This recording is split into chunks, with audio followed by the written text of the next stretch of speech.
Erica Gillingham, and in addition to being a bookseller here at Gaze the Word, I recently completed my PhD in young adult literature. I looked at lesbian love stories across genre and form, and it was really great. I got to read a lot of YA.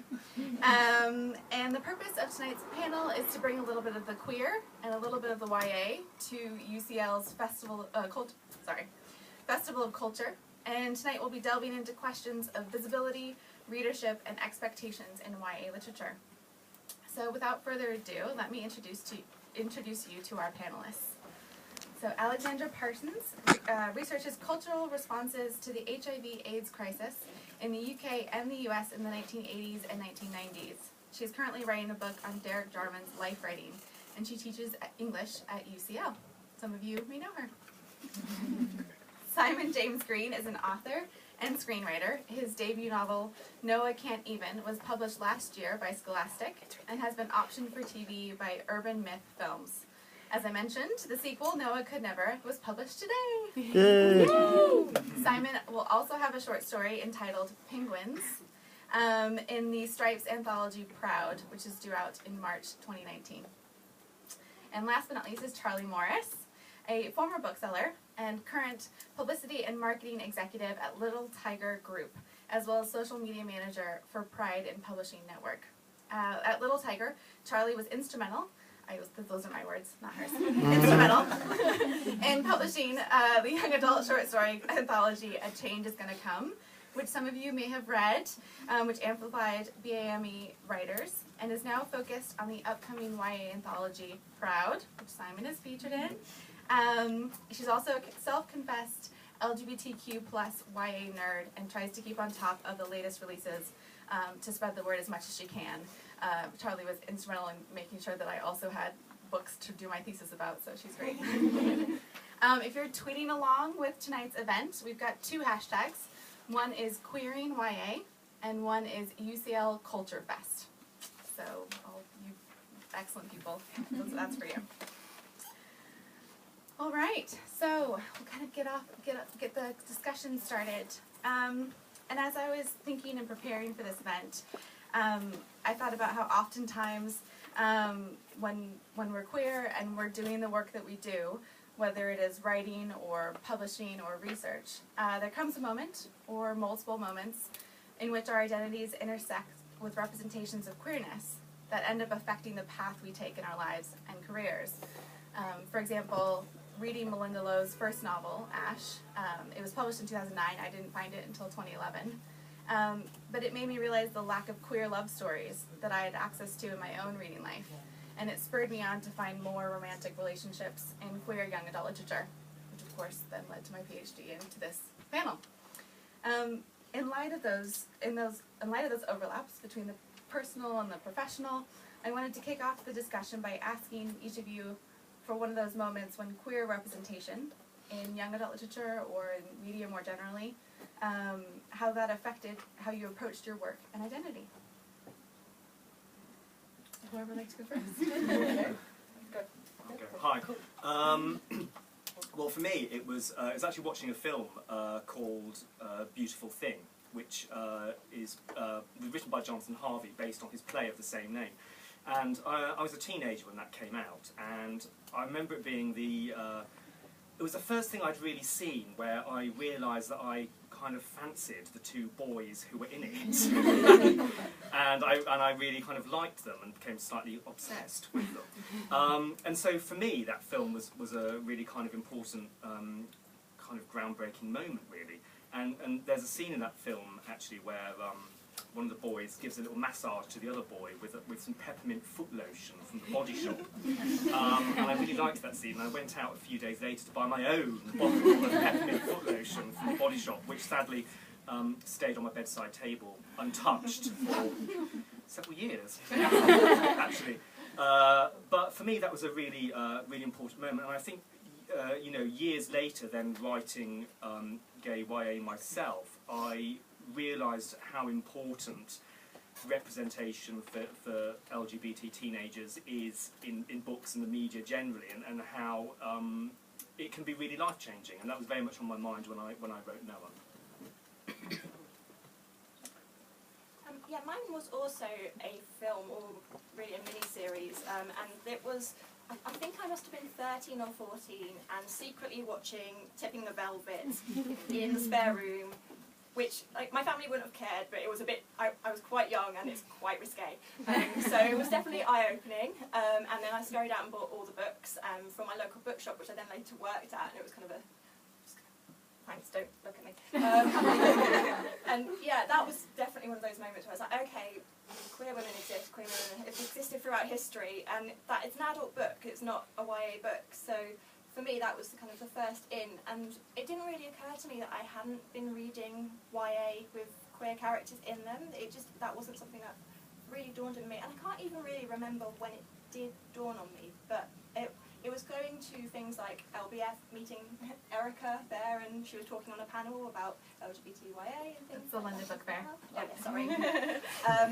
And then also that kind of inspired me really to get into publishing, and I wanted to find these voices. So when I was doing, I did an MA in publishing at Oxford Brookes, and when I was doing that, my dissertation was on marketing LGBTYA to teens and how you could go about doing that, and also what was out there, because there wasn't much UK specific YA out there. There was a bit of American, as we will discuss later, I'm sure, but UK YA just kind of didn't really exist. And for me, the one book that I think would be kind of a turning point is Juno Dawson's Hollow Pike. It was the one that kind of really stuck out to me as being something a bit different. It was a slightly genre, it's kind of a creepy ghost story, a bit kind of Blair Witch Project-y, and it had queer characters in it. They weren't the main characters, they were the side characters, but they were really strong, and she was so passionate about it. And so when I was writing my dissertation, I contacted the publisher and was speaking to the publicist for this book, and that led me to getting my first job in publishing down the line. So it was really a kind of thanks, Juno, which is great because now she's editing Proud, so she's really kind of had this whole full circle moment of my queer YA life. And for me, there are sort of 2 points. The first is that when I was a YA myself and completely unaware of YA fiction other than Harry Potter, is when I realised that I wanted to be reading queer representations. The only representations that I was at all aware of was Edmund White's A Boy's Own Story and Gore Vidal's The City and the Pillar, and they're both fantastic books, they're both fascinating coming-of-age stories, but they don't have that much to do with my experience, different side of the Atlantic, different gender, different time period. And it actually wasn't until several years later that someone recommended Sarah Schulman to me. Her book After Dolores has an awesome, kind of sketchy, pretty young female protagonist, and also Rita Mae Brown's Ruby Fruit Jungle. But how are people finding out about these books at the right time? You know, for me it came quite a few years too late, I think. So this was really important in terms of, like, what can I do to try and publicise writing by people, to make sure that it's read by people who need it, by talking about it in class, by writing about it academically. Yeah, definitely. I think what's, you know, kind of clear from all of your experiences and my shared experience as well is that, you know, what was accessible at the time wasn't what is accessible now. And you know, this event was billed as kind of queer visibility in YA, and so I kind of wanted to also then kind of get into what do we mean by queer visibility? Do we mean queer characters? Do we mean specifically queer protagonists, or a cast of queer characters? Do we mean characters that reflect a spectrum of queer identities? Do we mean narratives that challenge heteronormative or gender normative representations? So I was wondering what your thoughts were on kind of what do we mean by visibility in queer YA, or what do we mean even by queer YA? I mean, for me, it's all those things, and I think queer visibility should be and can be every single one of those in different kind of combinations, depending on the story. It's great to see queer protagonists. It's great to see queer sort of secondary characters and supporting cast. It's great to have stories that are about coming out, but also it's great to have stories where sexuality and coming out isn't necessarily front and centre of the whole plot, but actually it's a bit more incidental to what's going on. And I think there's space for all of those things, and all of them have value as far as I'm concerned. I'd like to add to that and say visibility is not only about having characters and all of these things that Simon's just discussed, but also about, are these characters visible? Like, do they have agency within the narratives that you're reading? And therefore, are they visible to other characters within the books?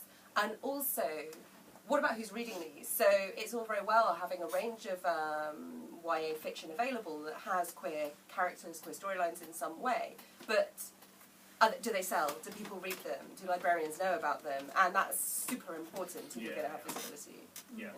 I'm very glad you said that.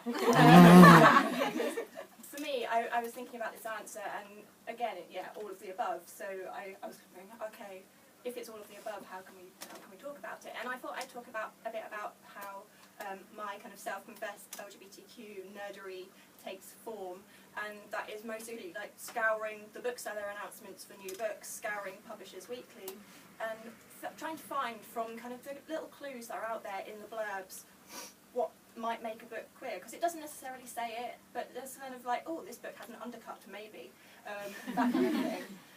So it's that kind of trying to find it from all of the groups. And the way I go about that is by following blogs where they recommend books, where they know the authors, where publicists have said that this is a book that has queer characters in it, or just kind of following and getting to know these storylines.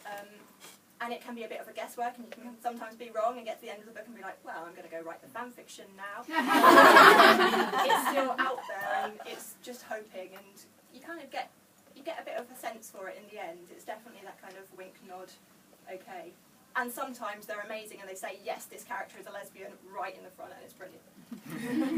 It's definitely, as a bookseller, working with my colleagues, the managers here, Uli and Jim, who do a fantastic job of doing exactly what Charlie just described, of scouring the descriptions and going, is this queer? Does this have anyone in it that would be relevant to our stock, to our bookshelves?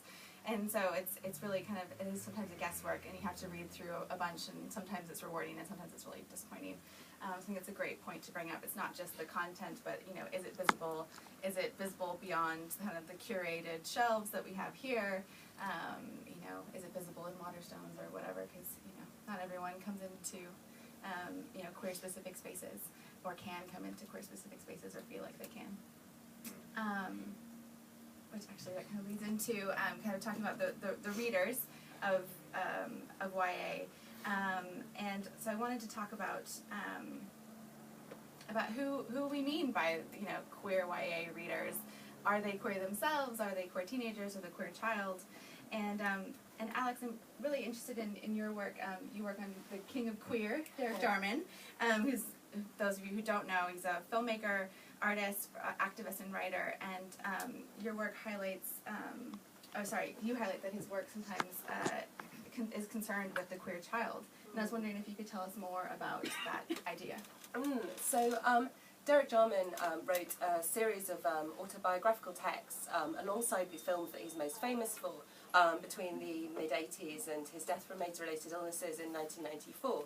And something that's really common with those is how do you do activist work in an autobiographical text, and who are you doing it for? And this is pretty much before any younger people would have had access to YA fiction, or maybe even know about other YA texts, but he managed to use his position as a figurehead to speak directly to a younger generation. So he dedicates one of his books to you queer lads. I'd like to think that lads included women too, but I don't know. He kept on saying, he kept on repeating in his work, when I was young, the absence of the past was a terror. And so with everything he did, he was absolutely dedicated to, he didn't want the same thing to happen to the young people who are following in his footsteps, to be growing up queer and be doing it completely on their own, and to have literally no access to any relevant information.